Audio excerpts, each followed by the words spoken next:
नगर लोकसभेमध्ये झालेल्या पराभवावरून काँग्रेसचे आमदार अमित देशमुखांनी वक्तव्य केलेलं आहे।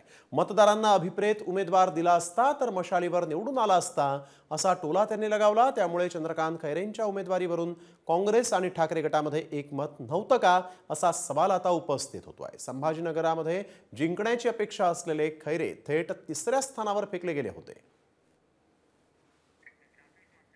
तर लोकसभेवेळेस संभाजीनगरची परिस्थिती काय होती पाहूयात ग्राफिक्सच्या माध्यमातून। संदीपान भुमरे वर्सेस इम्तियाज जलील वर्सेस चंद्रकांत खैरे अशी तिहेरी लढत झाली। ठाकरे गटाकडून खैरे आणि अंबादास दानवेंची उमेदवारीसाठी रस्सीखेच होती। अखेर चंद्रकांत खैरेंना ठाकरे गटानं उमेदवारी दिली।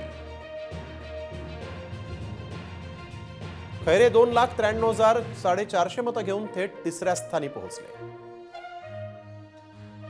शिंदे गटाच्या संदीपान भुमरेंचा 4,76,130 मतांनी विजय झाला। युती सरकारची झोप खऱ्या अर्थानं जर कोणी उडवली असेल तर ती मराठवाड्यानं उडवलेली आहे। मराठवाड्यामधून मी तर भाषणामध्ये म्हणत होतो 8 पैकी 8 जागा निवडून येणार।